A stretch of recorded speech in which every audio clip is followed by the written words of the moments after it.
Zuko. You're doing us proud. My question is, we know that there are a lot of hybrid animals in the Avatar world. Yes. What I was wondering, what is your favorite hybrid animal? That's a good question. They asked me yesterday, and I thought, it's Appa for sure, but Appa's too OP, I think. He's like everyone. Appa's so great. But I think the other one, I was watching, what was the animal that June had? That like the anteater, like the tracking. That animal was scary looking. It's not very good looking, but it's very powerful. Like that, with the tongue that like makes people paralyzed. I think he's called Shershu. Right? Am I right? Wrong? Shershu? The Shershu. I'm kind of down with the Shershu. Not the cutest animal in the Avatar world, but I think very effective. Thank you. Hello? Nice to meet you. Nice to meet you guys. What's your names? It's a duo. It's a duo. It's a duo. What's going on? What's your names? I'm called Leon. Leon? And I'm Lauren. Lauren. Nice to meet you guys. Nice to meet you. Gryffindor? Yeah. Me too. I think Gryffindors are, and the Fire Nation kind of get along. Same colors, Question? What's your question? Alright, so I was wondering whether you feel as if Azula deserved redemption arc, because I heard some rumors going around the 4th season, which would elaborate on that. I know. You know what? She's my sister, and I'd like to see her get a redemption arc, because I love, of course, a lot of people, they love Prince Zuko because of the redemption arc. And it's a great redemption arc. And I think part of that is that all of us want a redemption arc. All of us. It's life, and nobody's perfect. And I think we all strive to be like Zuko, and hopefully someday we can kind of be redeemed from whatever we felt that we were banished for. And Azula too. I hope she gets the redemption arc, because she's one of my favorite characters because she's so great. She's voiced by Greg Delisle. She's such a great character. But we were talking about this yesterday too. Like this show, which is like this cartoon for kids supposedly, deal with such heavy, incredible issues. And you look at Zuko and Azula, and they're really two kids that are products of an abusive parental relationship. A father who's obviously physically abusive, mentally abusive, a mother that's neglectful, she's gone. And ultimately you see how the two kids end up. Like, Zuko ends up redeeming himself, but the reality is the other kid may end up in a very bad place. And so that's where Azula kind of ends up by the end of the first series. But thank you so much. Do you have another question? Yeah, I do have a question. Go ahead. It is a duo. Yeah. You've probably been asked this like 100 times before, but Katara or Sutara? Sutara forever. Same.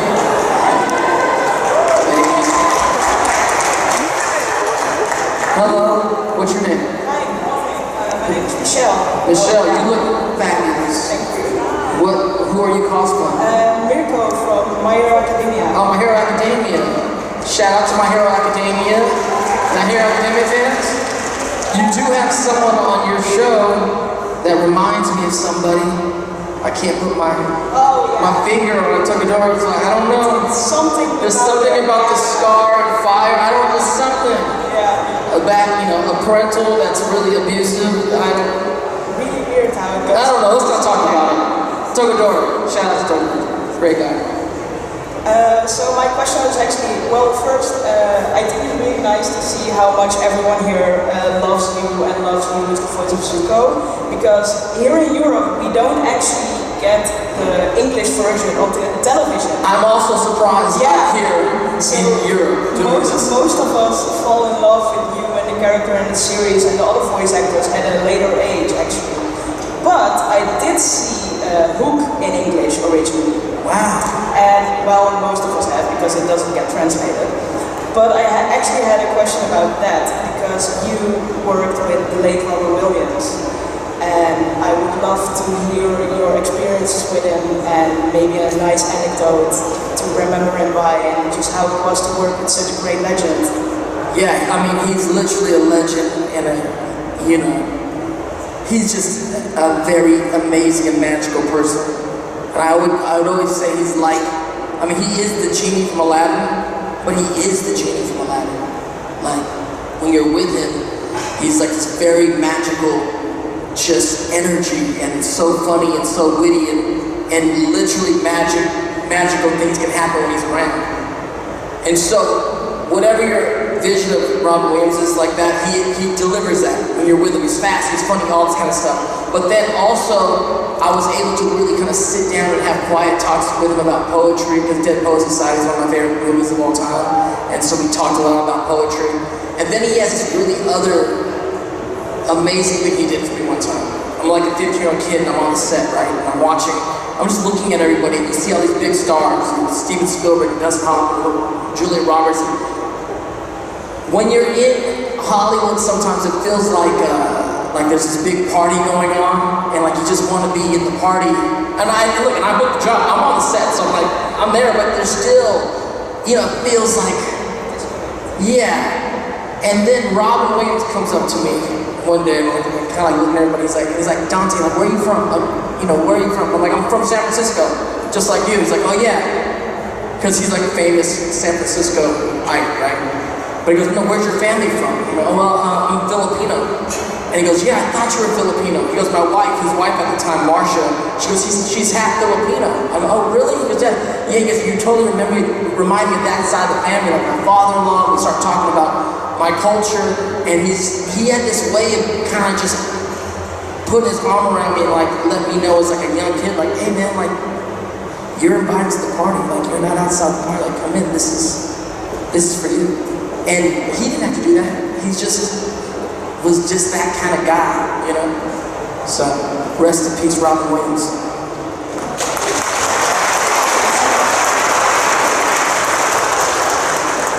This channel, when we stream a lot of Nintendo stuff, but like we play Mario Kart, and then the game that I play mostly, I play League of Legends. Like, I'm a League of Legends player.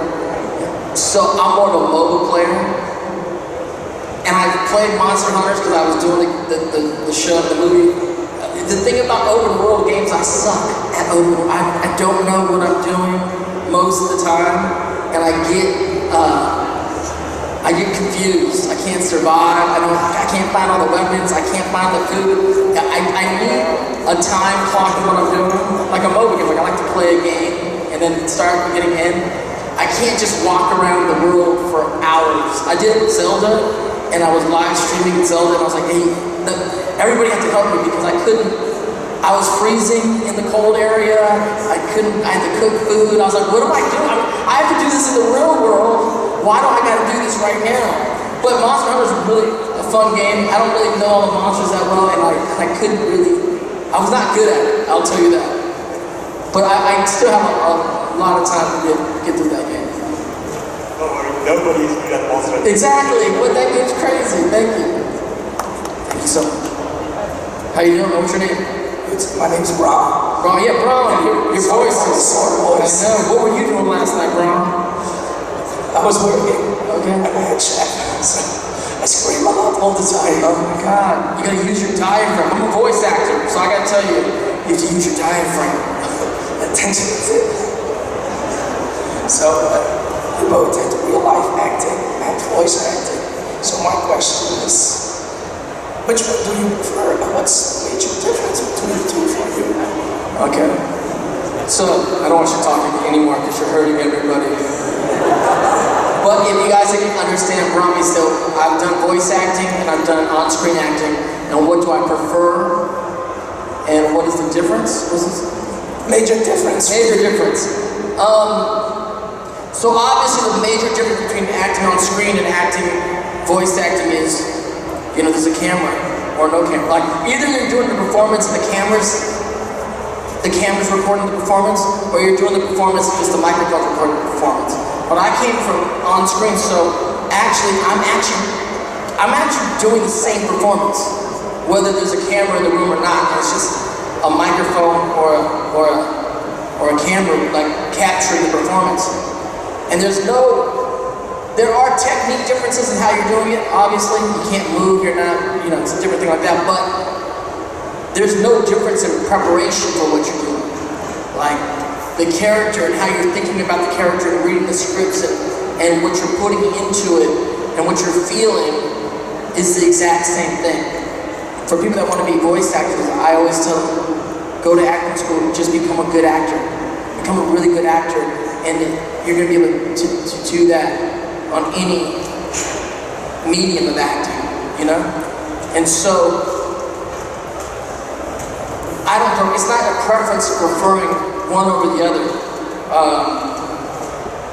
Ultimately, I continue to voice act, I continue to act on screen, and for me, and I think most actors, what you really want, what you really prefer is a great story. It's a great story. At the end of the day, all of us as filmmakers and television, whether it's animation or movies or television or even social media people, we're just storytellers. And at the end of the day, you want to be involved in a great story.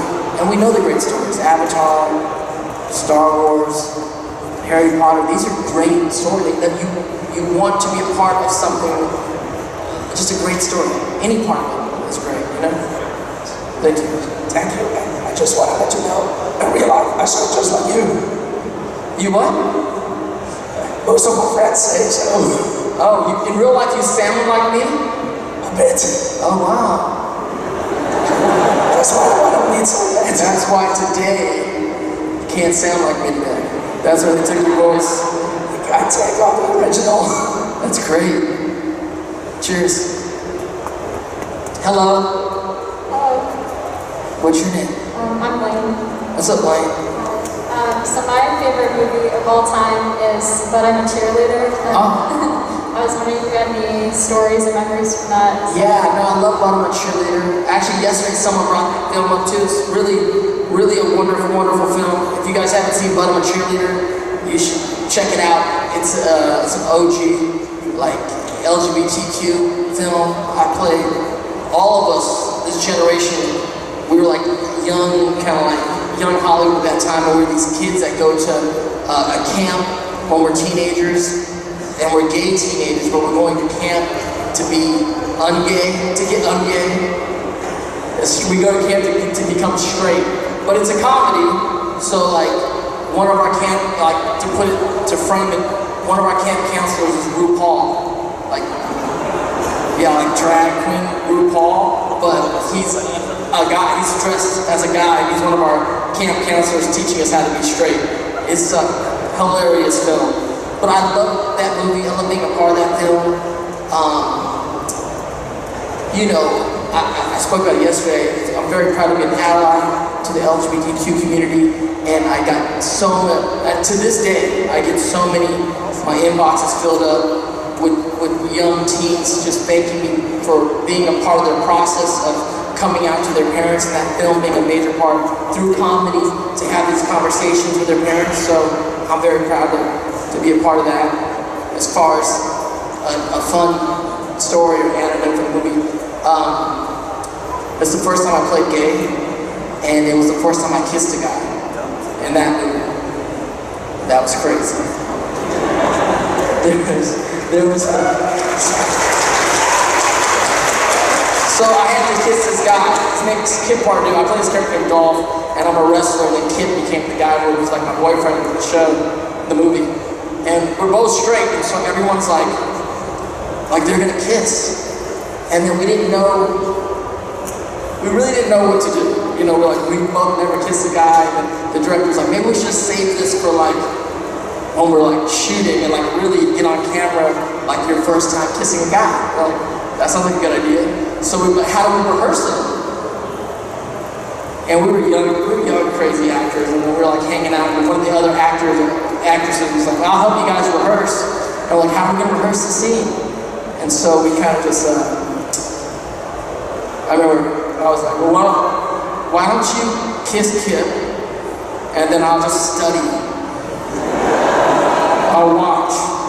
And then you can kiss me, And then he could study what's going on, and then, you know, we could just go back and forth a few times until we get this right. And then, which is kind of funny, we're just young actors kind of being crazy. And then the day we did it, we kind of like shook hands and cameras were rolling and then we made out. What's crazy, I'm sure, you know, whatever, if you've never kissed a guy. This stuff right here, the facial hair is real rough, you guys. If you've never kissed a guy, I'm gonna tell you something. Even if you can't see it, like we didn't have facial hair, we were shaved. Even if you can't see it, that stubble is real rough. And that was something I was not expecting. And then I really start to have a little more empathy for the girls I kiss because that stubble's kind of rough. But thank you. Thank you.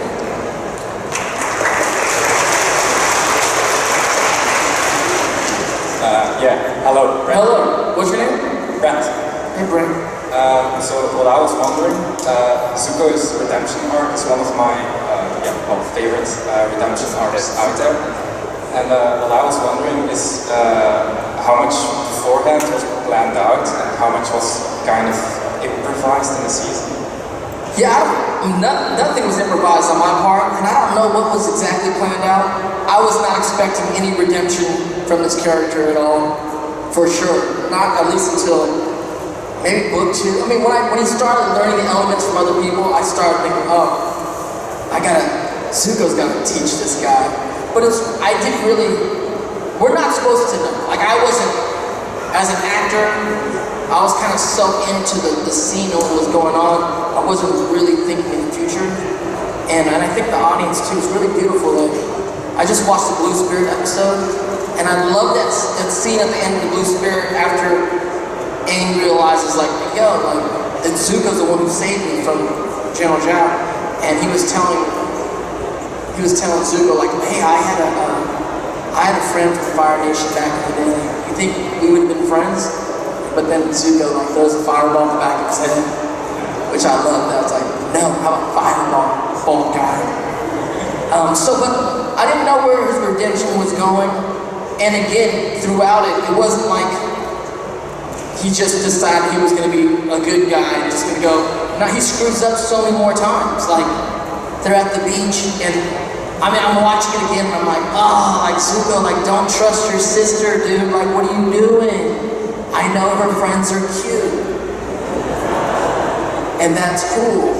But you don't go down that road, bro. Like, So, I love that he's not perfect, and redemption is not as easy as, like, just, you know, I'm deciding to redeem myself, and then everyone, the world, kind of like acquiesce to the fact that we think you're good now. And that's not how it worked. It didn't work for Zuko. So I don't think, look, man, the redemption arc in life, we all want it. It's not going to be as easy as any of us thinks, and it's probably not going to work the first time around. You go for it, you just got to kind of keep going. So as far as you knew, it was probably going to be 3 seasons of my heart. Right, exactly. Non-stop. Actually, the truth of it, I was so in it, I never even realized I said that line so many times.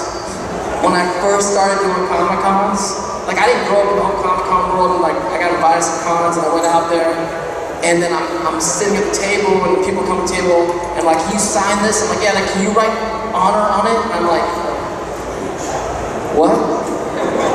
Like, can you just write, like, for my honor on the picture? I'm like, why? Yeah, I will. Why? You know, and they're like, what? I'm like, what? Honor? So, maybe it's a good thing, because I wasn't really, you don't think about when you're acting, you don't think about, like, this is going to be a great line. At all. Matter of fact, when things become, like, a part of, like literally, people are like, right, that's rough, buddy, on this picture. I was like, what are you talking about? We don't remember what we say in life, we just kind of like say it, you know? And that's kind of how Zuko was with me. Thank you. Thank you.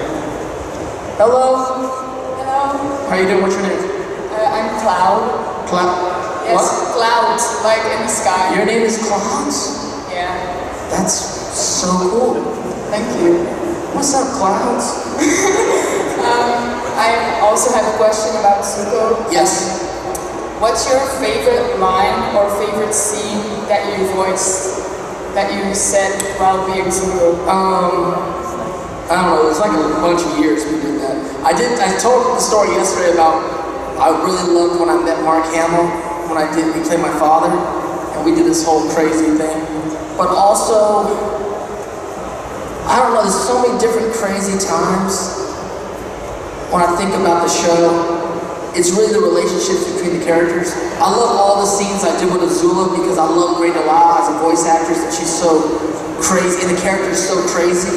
And I have brothers and sisters, so I understand the banter, and I understand like just the issues with siblings. So I really love all those moments.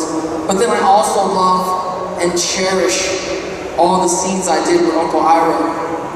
And so the original Uncle Iroh is a guy named Mako. Mako is a very prolific actor, Asian American actor. He actually played my uncle and my father, I think like 4 times throughout my career, starting when I was like 12 the first time. And so he really was an uncle figure to me. And then he passed away during book 2, like before Dante Basco said he ended up really passing away. And some of my favorite times and memories was like the last few days with him and working with him and like sharing that aspect of our life and career, you know? Thank you. Is that you, Ty Lee? What's up, you guys? Ty Lee's in the house. You look great. Amazing. Such a great Ty Lee. Cosplayers. What's going on with your name? I'm Kate. What's up, Kate? I was wondering whether you have any techniques to get into character when you're voice acting, because I imagine it's a lot more difficult when you're not like wearing a costume and stuff as you normally would when acting. I don't know. You know what it is? It's like, no, you just gotta go there. Like, it's very crazy. Are you an actress? Not yet. On your way? No, just for fun. For fun? It's okay. You look great, like, you're in costume. I mean, acting, this is the thing. First of all, I love coming to cons because this is like our people. Like, look around, like, we're artists, we're creatives, cosplayers, writers, actors, content creators. Like, I mean, that's what we do, right? We're artists. And so, it doesn't matter if you're doing it for a living or not, like, this is who we are. We're artists. And so that's a great thing about coming to cons. And so when we're talking about process, right? Getting into character. Getting into character for most things, it's always, the beginning is hard, you're always trying to find it. I'm like starting a new project right now. The first few days, the first few weeks, you're always scared you're gonna get fired because did they hire the right person? Am I the right person for it? And then you find the place, and once you kind of find the place, this is my thing about acting. I don't know if there's actors in the house. You know, you are stuck with the character and the character's stuck with you. And so, what does that mean? That means there's a lot of me in Zuko, and there's a lot of Zuko in me. And like where we intersect is where I play it, right? And so once I find where that's at, I can always get there because I know where he's at with me. I just had a conversation with the new kid playing Zuko on the show for Netflix, Dallas Blue, and we were talking about the character, and you know, it's kind of like passing the torch, like, bro, it's your turn to play him. Like, how you're gonna play him. Like, I'll tell you what I think about how I did it, and it's a journey, but ultimately it's your turn to play him how you're gonna play him, wherever that character intersects with you. And so to get into it, once you've got where it's at, it doesn't take much. It's not the costume. It's just, it is the costume helps out.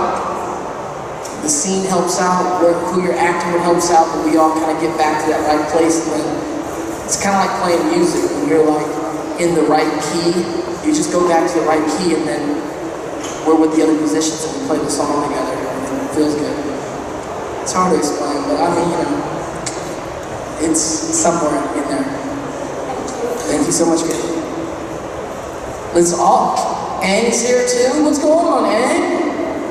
And the whole crew. Oh my God, there's a whole Sokka, Katara, Suki. What's going on? Yeah, everything's good for us. You guys look great. Thank you. So, our question is, because we have somebody who's playing Suki, do you know what happened to her between the events of Lost Airbender and The Legend of Korra? I do not know what happened to Suki. I'm gonna find out though, Suki. I'm gonna find out. I don't know, I love Suki. I think the Kyoshi Warriors and Suki are some of the most interesting characters in the world. One, because they're not benders. I mean, benders, we're cool, we're benders. But we're like, the OP. Benders are the OP. But cats like Jet and Suki and the Kyoto that aren't been Ty Lee. I don't know, Ty Lee might, she's basically a bender, right? But so the Kyoshi Warriors are so gangster without being benders. I just think they're wonderful. And then the lessons that she teaches, again, the themes of this quote-unquote kid show where you're teaching Sokka, you know, about his false male chauvinistic points of view and being bested by a woman and really understanding the power, you know, that they have and not being chauvinistic towards women.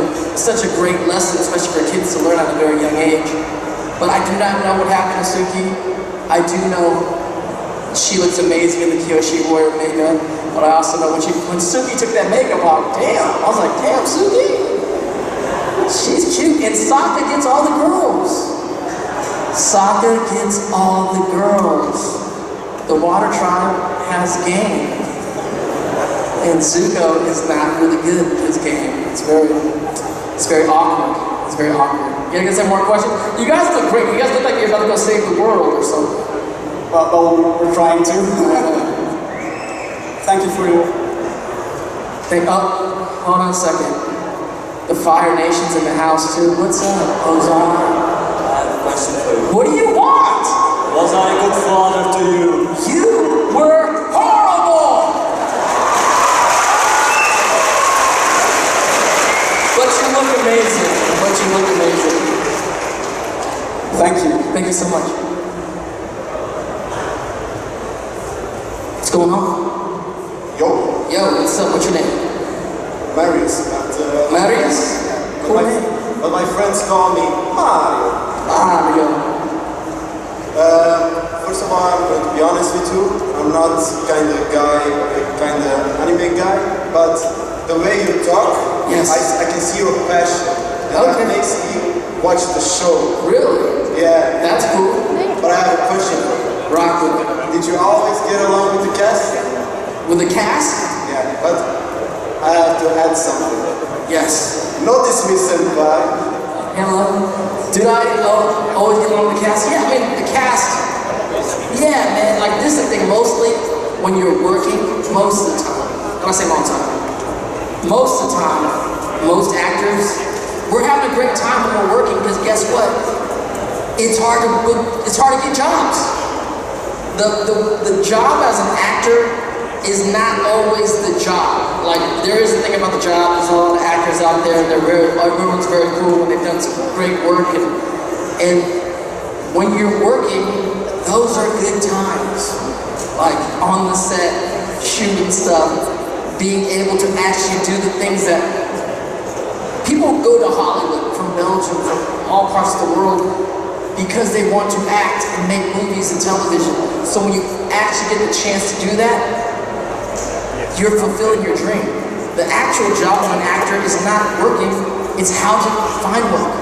The hustle, the pain, the studying, so all that's the work, hard work. So by the time you get to work, of course you get along with the cast most of the time, because you're like, this is the time to enjoy all of the hard work we put into getting here.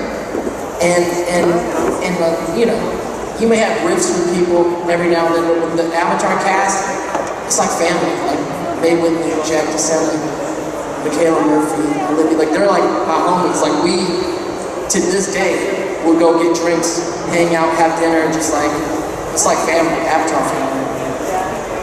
Thank you. Thank you so much. Final question. Final question, and it's a pirate. All grown-ups are pirates. We kill pirates. Yes, hold on, what's your question? What's your name? This just made my name, man. It's mostly been about Avatar. I have a hook question. You have a hook question? Of course. You're a pirate. Go ahead. No, I've watched Hook like I've seen it a million times. It's my favorite movie as a kid. And as a kid, you just roll with the movie and you just don't think about it afterwards and it's done. And now as an adult, when I watch it, like you have this amazing fight scene, you know, with Hook, and you die and it's the worst thing ever. And 5 minutes later, nobody talks about it and they just fly off and everybody's happy again. What's up with that? Yeah, and I just wanted to know because there's a lot of, you know, there's like fan movies. I know you've been in one as like a sort of concept teacher. How often do you get like, are there any propositions for like, man, like justice for Rufio or anything?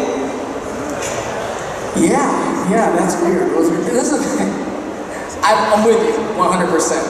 I mean, we addressed that on my YouTube channel. I used to have a show, there was the guys, the Jim Henson guys, who do, Kermit the Frog, they made a Rufio puppet, and I ended up voicing him. And we had a YouTube show called the Rufio Show, and it was like Rufio walking around LA, like doing stuff. You can go to my YouTube channel; it's pretty funny. But there was one episode where we talked about like, what's up with that? Like, I just died, and like no one they all went back to Nevertree just drinking boo-boo and stuff like that. Like, what happened? I don't know. But I did talk to the director, so the depth of Rufio, which is very fascinating, because for a whole generation that would watch the film, if you're like 10, 12 at that time, it was, or younger, 8, you were like, it's the first traumatic moment of the kids that watch in the movie theater. They're like, we went to go watch a kid's movie and then the kid just straight up gets killed in the middle of the movie, or the end of the movie. It's so weird. And it's traumatizing to a lot of people, right? But when you look at the way they didn't really set it up like that and they didn't resolve it. And it was really because the ending kept changing when we did Hook. We had an ending where I went back, me and the Lost Boys went back with Peter Pan to the real world and became like regular people. There was an ending where he gives the sword to Rufio, ends up leaving along, like we didn't know, but the writer ends up telling me years later they decided to ultimately kill Rufio because they wanted to show real danger in Neverland for the Peter Pan character. He had to leave. It wasn't all just fun and games, because the fight up to then has been like pretty fun, except for Rufio had like these cool sword fights, and the rest of the kids had like bubblegum and shooting eggs and fun stuff. But then when Rufio gets killed, like you understand like the danger in Neverland and the reason why he had to really get his kids out of Neverland. And so that's what that meant in the piece. But yeah, they didn't really resolve, like Rufio kind of like, it's a strange character. He's a legendary because I think of the death, but also it's unresolved. He's an unresolved character to a degree. But I don't know, I mean, there's more stuff. We might create some like future Lost Boy Rufio stuff to like dive into a story like more in the future. We'll see what happens. Thank you so much. All right, that's right. Thank you guys.